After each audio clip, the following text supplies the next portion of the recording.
an ever popular American writer, ends tomorrow. Novels of Mark Twain apparently look like children's literature, but they are full of moral truths. He depicted the problems and hardship of the slaves in his literature. He criticized the then Hippocratic American society in his novels. His literature is popular even after a century. Let us know more about this great literary age in a symposium, An Ode to Mark Twain.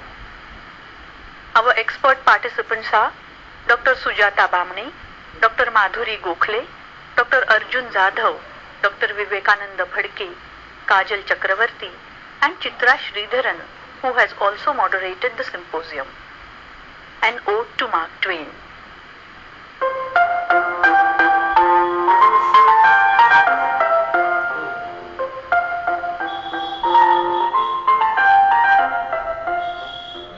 Good evening, listeners. Today is the eve of the 101st death anniversary of Mark Twain, the celebrated American writer. We have come together on this occasion to pay our tribute to this great man through our little symposium. I am Chitra Sridharan, and the other members of our team are Dr. Sujata Bamne, Dr. Madhuri Gokhale, Dr. Arjun Jadhav, Dr. Vivekananda Phadke, and Ms. Kajal Chakravarti. Samuel Langhorne Clemens, better known as Mark Twain, was born on November 30th, 1835 in Florida, Missouri. Largely a self-educated man, this genius trained himself through his extensive reading and hands-on experience, which gave him a more profound knowledge of the world than anything acquired through formal schooling. Twain entertained generations of readers through his journalistic pieces, travelogues, short stories and novels, leaving his indelible mark in the world of letters in a writing career spanning almost 45 years. The first piece of writing that established his reputation as a humorous writer was the story, The Celebrated Jumping Frog of Calaveras County, published in a New York weekly, the Saturday Press, in November 1865. During the next decade, Twain won great fame as a writer of travelogues, especially for his travel letters full of burlesque humor for different newspapers. This gave birth to his first major travelogue, The Innocents Abroad, or The New Pilgrim's Progress, followed by the sequel, Roughing It. While the first provides a critique of European society and the Middle East, the latter caricatures life in the American Wild West. The first major work of fiction penned by Mark Twain was the classic that endeared him to generations of children and grown-ups alike, The Adventures of Tom Sawyer, published in 1876. Dr. Sujata Bamne will now talk to us on this book. The novel, The Adventures of Tom Sawyer, is based on Mark Twain's personal experiences in Hannibal. It is the story of Tom and his two friends, Huck and Joe Harper. The novel is a series of adventures in Tom's life. Tom plays many childhood tricks, such as skipping school and going for swimming, for instance. He follows certain childlike beliefs. He accompanies Huck to the graveyard. He believes that dead cat is good for curing certain diseases if taken to a graveyard. He performs many childish feats to attract his beloved Becky. The novel exposes the adolescent fantasy of Tom. He leaves his house and village with his friends. They go to Jackson's Island, which is a romantic and legendary place for them. They decide to act as pirates. They idealize pirates' image and their way of robbing money and burying it in their island. The boys get excited to see themselves to be the heroes of the town. Tom visits his home secretly. He finds his friend Joe's mother along with his aunt repenting over her harsh treatment given to them. He experiences the change in him. The world of grown-ups understands the value of children in their absence. Tom jumps from adventure to adventure. He plans to hunt for buried treasure with the help of Huck. They fail in finding anything after digging in many places, so they take a risk and turn to the haunted house. There they witness the hidden treasure dug by Injun Joe and the stranger. Tom plans to follow the robbers. Huck too acts cleverly in the matter of Injun Joe in the absence of Tom. He uses his presence of mind and calls old Welshman and his sons to save Widow Douglas from the villain Injun Joe. Tom is guided by his own creative mind and his own self. In the absence of any proper role model, he follows the wrong ideals and does not think about the risk and the consequences. However, Tom enjoys the experience of fantastic world and learns a new lesson of life. Mark Twain narrates all adventurous events skillfully and glorifies the character of Tom at the end of the novel. Thus, the novel that comes under the category of boy books is Mark Twain's deliberate plan to remind adults what queer enterprises they sometimes engaged in. That was Dr. Bamne on the adventures of Tom Sawyer. Thank you. Now Dr. Madhuri Gokhale will tell us more about Twain's next work, The Prince and the Pauper, published in 1881. The Prince and the Pauper, one of Mark Twain's masterpieces, is not just a children's classic, but a historical novel echoing moral truths. He wrote this novel as an entertainment for his two little daughters, Susie and Clara. It is considered to be Twain's most elaborately plotted novel. Set in 1547, the novel tells the story of two young boys, Prince Edward Tudor and Tom Canty, who are identical in appearance. Twain decided to write this novel as alternative to dime novels.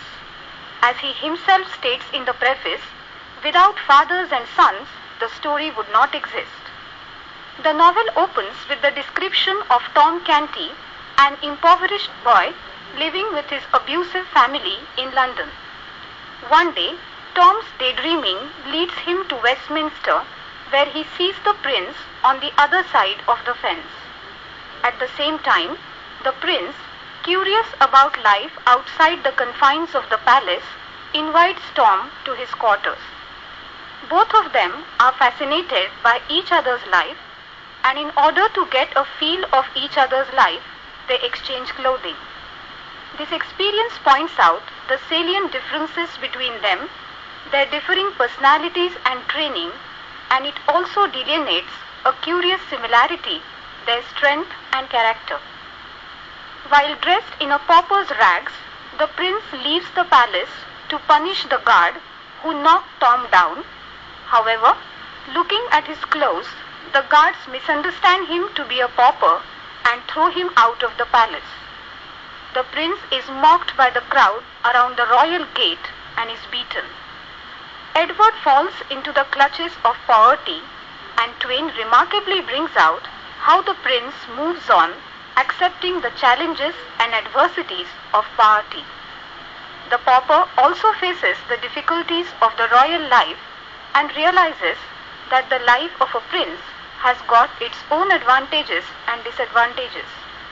In this novel, Twain brilliantly refutes the assumption that royal life is a bed of roses and a poor man's life is a bed of thorns.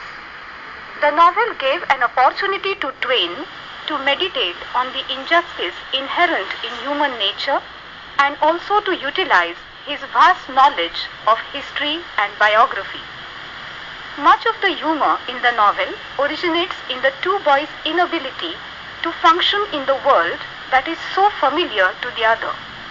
The chapter entitled Tom's First Royal Dinner is highly amusing and shows how Tom frequently blunders at the dinner table. The satire, the ingenuity of the plot, and the clever developments of the motives of the prince and the pauper in their changed circumstances form the main interest of the story.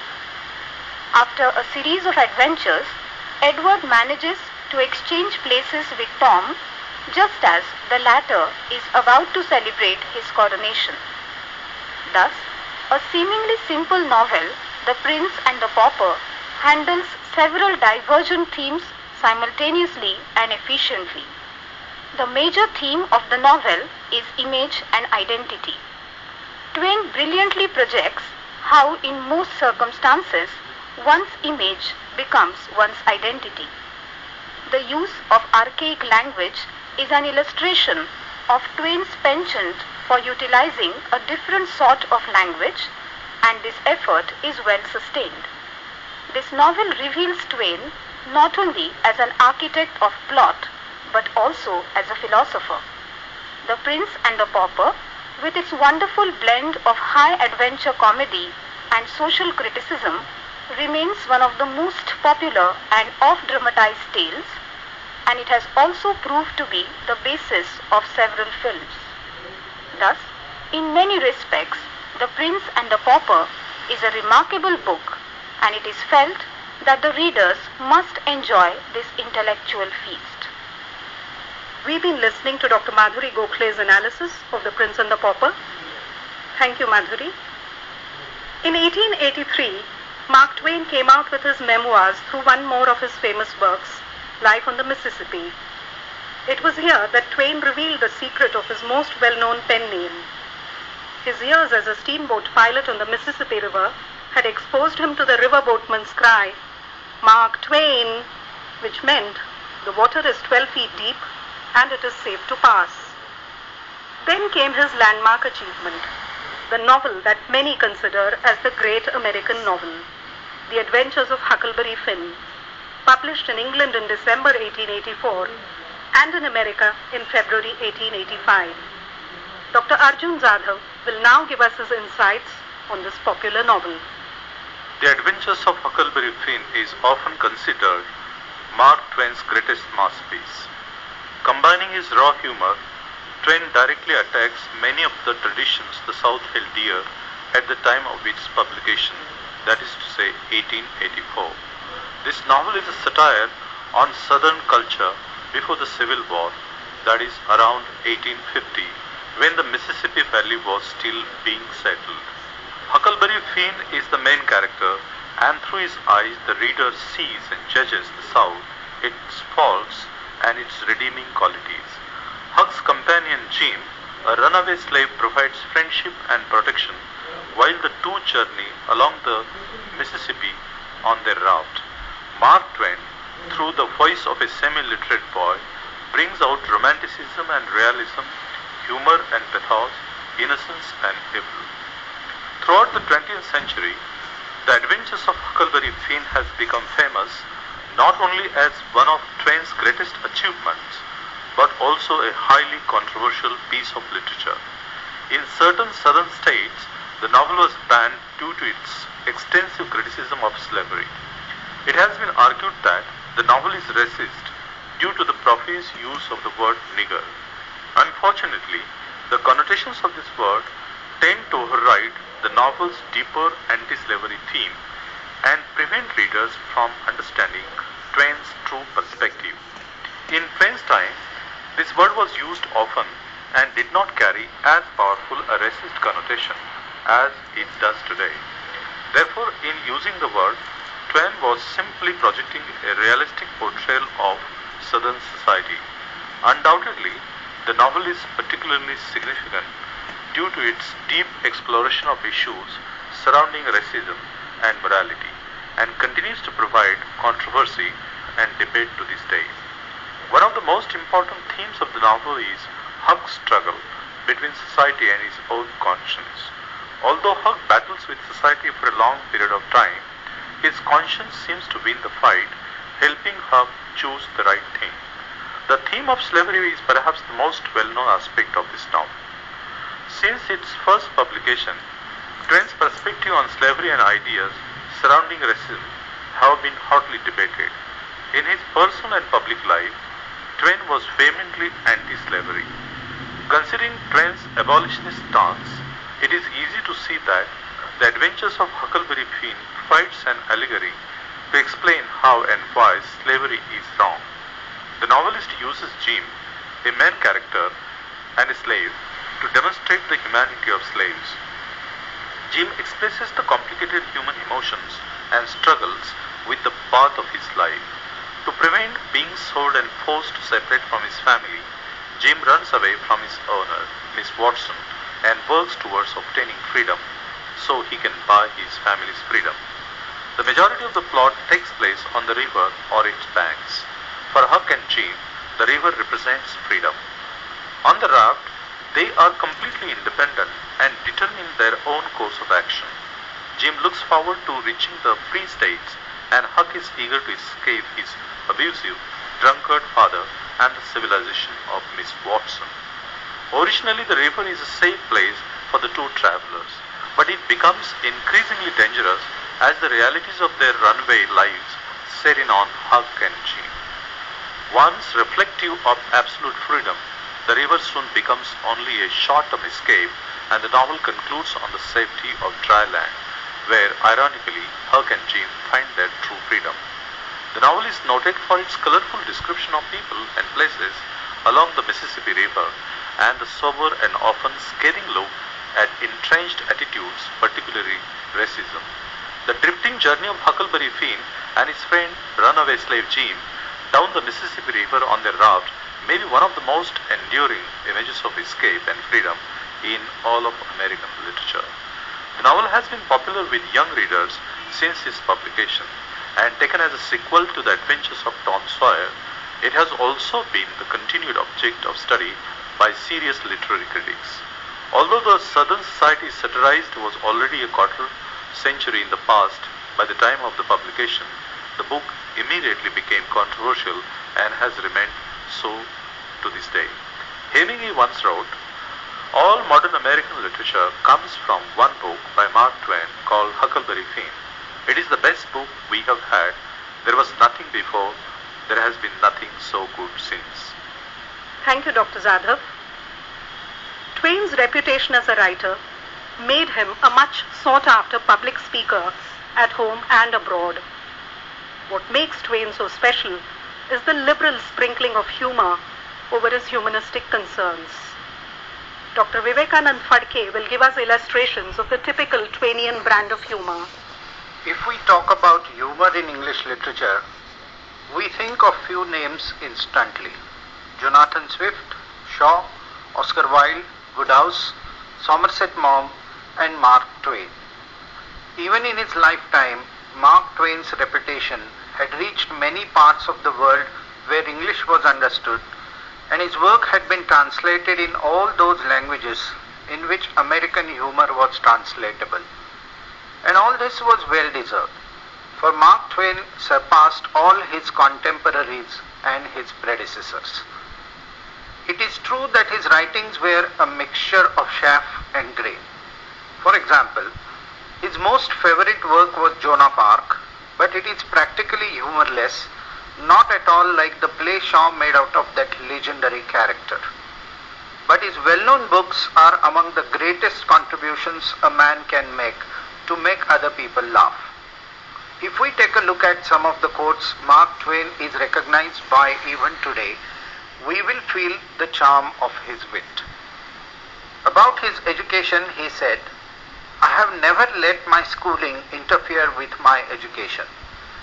There are many who would agree with him, wouldn't they? There have been many songs to courage.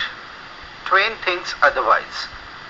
There are several good protections against temptation, but the surest is cowardice, he said. He described the long life falsehood enjoys by saying that one of the striking differences between a cat and a lie is that a cat has only 9 lives. His punch about the speed of untruth is more famous. Truth is putting on its shoes when the lie is already halfway around the world. He explains the secret of success of many of us by saying that let us be thankful for the fools, but for them the rest of us could not succeed, and that you are bound to succeed if you possess confidence and ignorance, and we must helplessly agree with him. For people growing old, he offers a consolation, perhaps from his personal experience.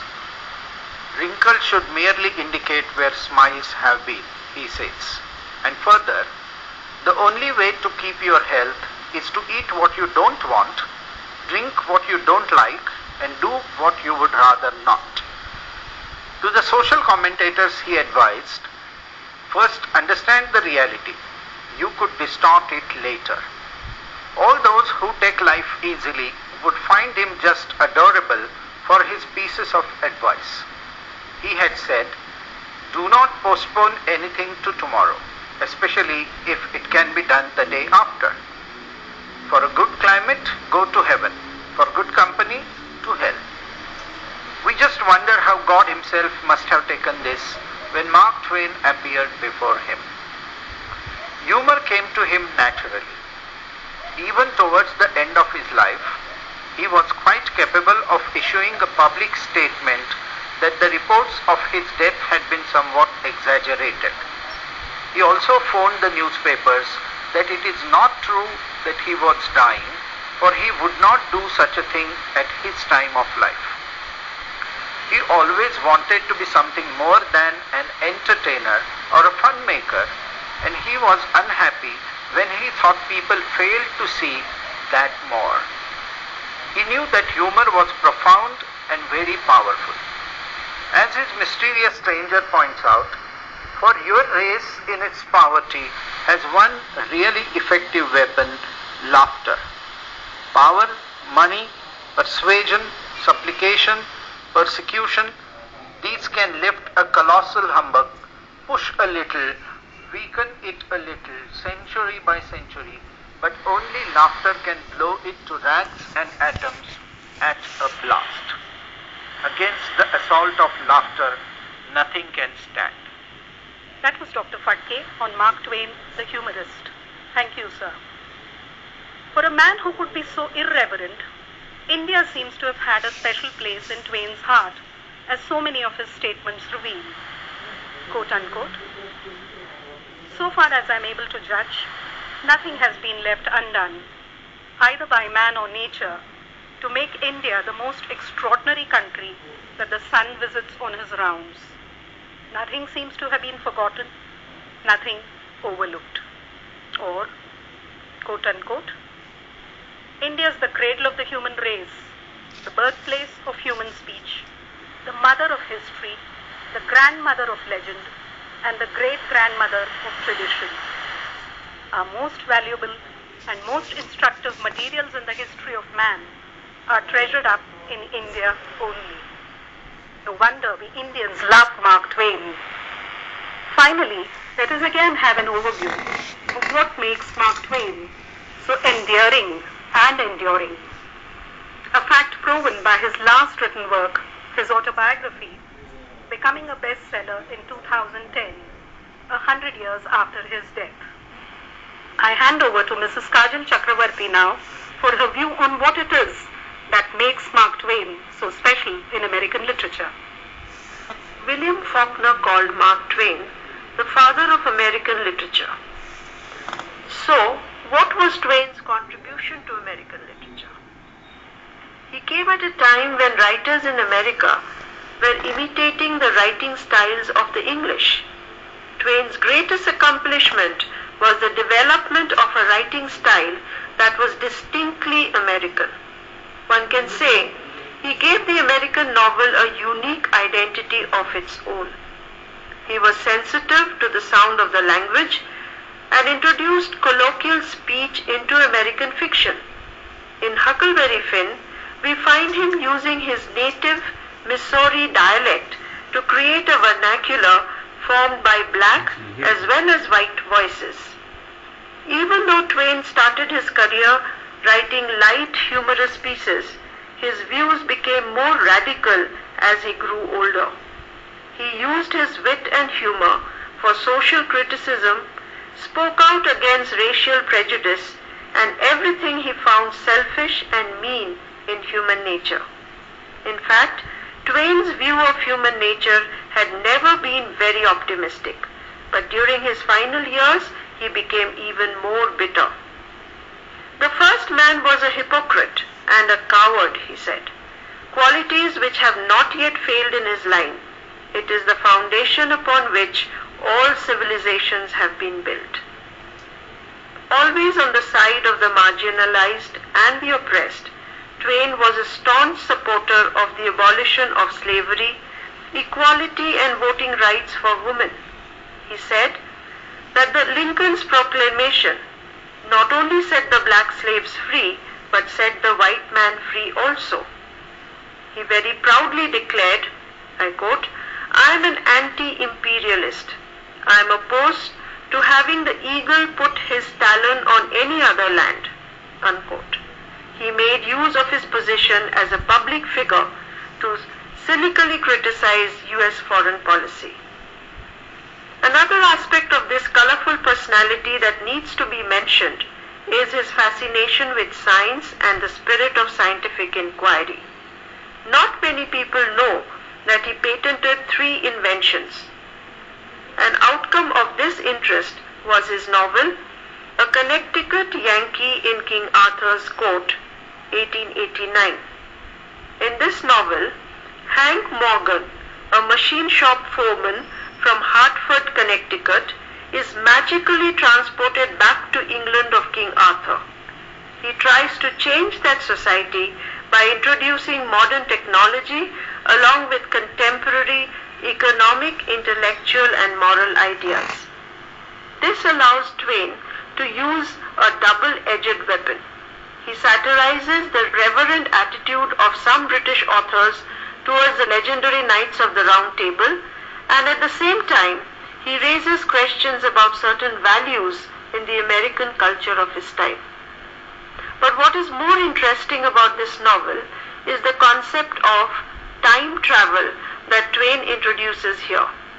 And also to be noted that this novel was published before H.G. Welsh's Time Machine, which came in 1895, that is 6 years later.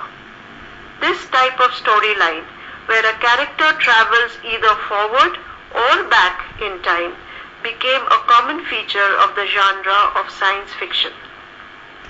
So, if we pay more attention to his entire body of work and life as a whole, we can come to a broader understanding of Twain's personality and ideas. For a discerning reader, he is more than just a colorful comic figure. He was a writer who helped create and popularize a distinctive American literature built on American themes and language. Thank you, Mrs. Chakravarti, for that comprehensive account of Mark Twain's achievements. Twain died on April 21st, 1910 at Redding, Connecticut. The man who ended the world 2 weeks after Halley's Comet appeared in the night sky made his exit a day after it came closest to Earth again, after dazzling the world with his sparkling wit and humor. Twain's ability to laugh itself and uncanny sixth sense can be seen in his remarkable prediction of his own death. Quote unquote, the Almighty has said, no doubt, now here are these 2 unaccountable freaks. They came in together, they must go out together.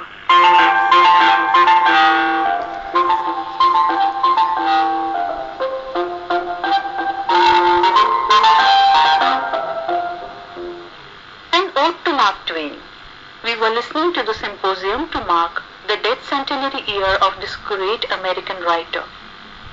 Participating in the symposium were Dr. Sujata Bamni, Dr. Madhuri Gokhale, Dr. Arjun Radhav, Dr. Vivekananda Phadke, Kajal Chakravarti, and Chitra Sridharan, who also moderated the symposium. And friends, before we close this program, let me remind you that we will be back next Wednesday at same time on same channel with Parshuram Deshpande talking over relevance of Shakespeare today. Till then, goodbye.